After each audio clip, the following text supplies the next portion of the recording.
10, 20, 30,000. అమ్మా అమ్మా అమ్మా, నేను 2 రబ్బర్ నెక్లెస్లు చేయించుకుంటానమ్మా. నీకు కాకపోతే ఎవరికే పిచ్చి తల్లి. ఈ వ్యవహారం అంతా సొద్దుమడిగాక నీకు కావలసినవన్నీ చేయించుకుంటున్నాను. త్వరగా దాచి చెప్పు, ఎందుకు పనిచేశావు? నా చెల్లెలు నీకేం ద్రోహం చేసినా నీ పనిచేశావు. ఎందుకు దాని బ్రతుకు గుగ్గిపోటు చేశావు? చెప్పు. అంటే దీనికంతటికీ కారణం నేనేనంటారా? నువ్వే నువ్వే నువ్వే ముమ్మాటికి నువ్వే. మొదటి నుంచి నా చెల్లెలంటే నీకు అసూయ ద్వేషం. అందుకే ఆ రోజు దొంగతనం అంటకంటే దాన్ని ఇంట్లోంచి బయటకు తరిమేశావు. ఇవాళ ఈ లోకం నుంచి సాగనెప్పావు. నోటుకొచ్చినట్టు మాట్లాడకండి. బీలో నుంచి పెట్టి మీరేమన్నారు ఇచ్చాను అంతే.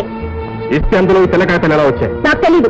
నీకు తెలియకుండా ఎవరైనా పెట్టానంటావా? అదే తెలీదు. సంధ్య, నా చెల్లెల్ని చంపిన పాపం నిన్ను జీవితాంతం వెంటాడుతూ. ఆపండి.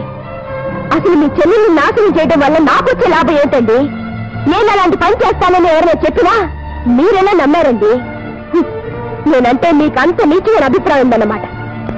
ఎవరో అన్న మాటలు పట్టుకుని నా మీద విచ్చిపడతారా? ఏ మీ చెల్లెల మీద కన్నవారి మీద ప్రేమ ఉంటే పెంచుకోండి. వాళ్ళని నెత్తికెక్కించుకుని ఊరేగండి. అంతేగాని కట్టుకున్న భార్య మీద అబంధాలు వేసే హక్కు మీకు లేదు. చేసిన పని సమర్థించుకుంటున్నావా? తప్పు చేయనప్పుడు తల వంచాల్సిన అవసరం లేదంటున్నా. అంటే ఈ జరిగిన అనర్థానికి సంబంధం లేదు లేదు లేదు. నువ్వు మనిషి కాదు, రాక్షసి. నీ మొహం చూస్తే పాపం. చూడండి, నేనే మీ చేతి కింద నీళ్లు తాగి బ్రతకడం లేదు. మీరే నాకు అన్నం పెట్టి పోషించక్కర్లేదు. నా మొహం చూడపోతే గడవండి మీకు. ఆగండి. నా మీద చెయ్యెత్తే అర్హత మీకు లేదు. ఇది నా ఇల్లు, మీరుండేది నా ఇంట్లో. ఓహో, అలాగే అయితే నీ ఇంట్లో నువ్వే ఉండు. ఇక్కడ ఒక క్షణం కూడా ఉంది.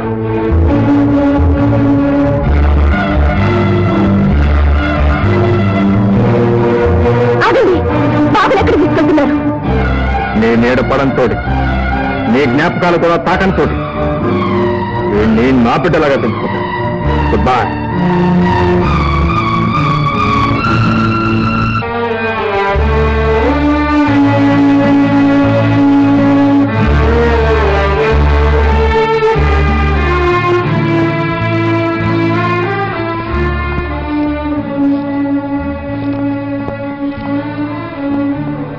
బాబు,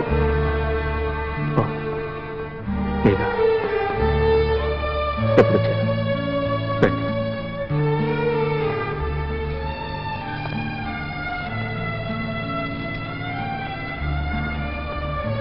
అంతా విన్నాను బాబు. జరగకూడదంతా జరిగిపోయింది. ఇలాంటప్పుడు మీకు ఏం చెప్పాలో ఎలా వదర్చాలో తెలియటం లేదు.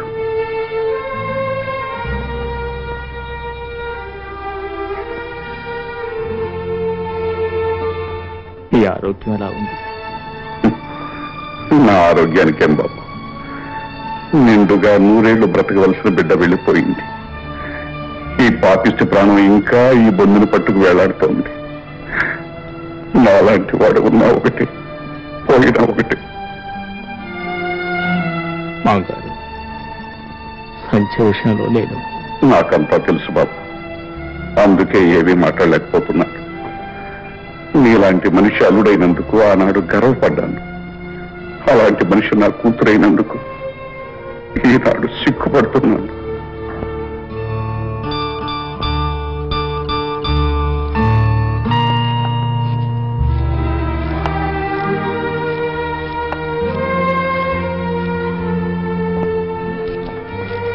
డాడీ, బాబుని చూసారా? బాగున్నాడా? ఇప్పటికి బాగానే ఉన్నాడమ్మా. నీ మూర్ఖత్వం వాడికి అర్థం కావటానికి ఇంకా టైం పడుతుంది. వాడు చెయ్యని నేరానికి, వాడికి తల్లి ప్రేమను దూరం చేసినందుకు ఇప్పుడు కాదమ్మా, పెద్దయ్యాక అప్పుడు వాడు నిన్ను క్షమించడు.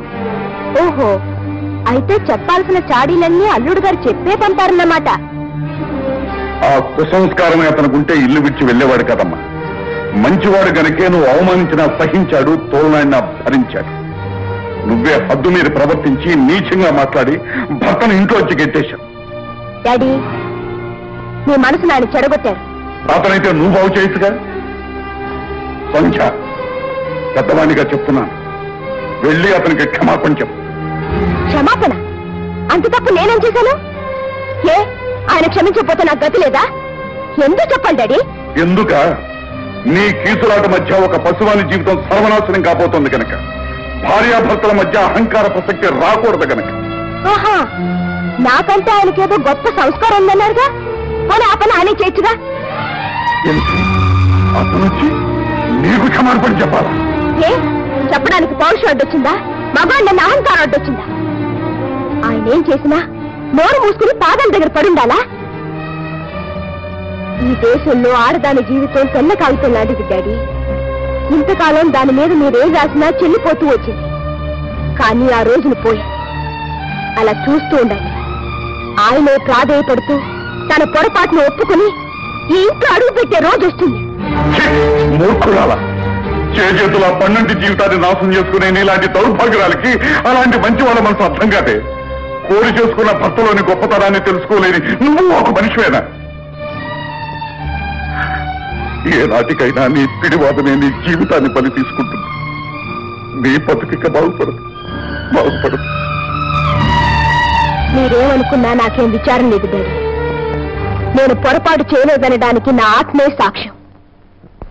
ఎప్పటికైనా ఆయన కాలబేరానికి వచ్చిన రోజు నేను ఇద్దరం కలిసేది.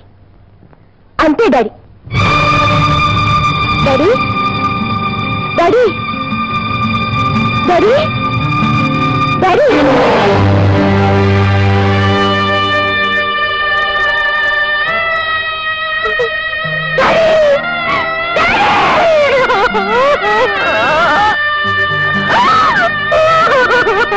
నేనే ఫస్ట్ మాట్లాడతాను.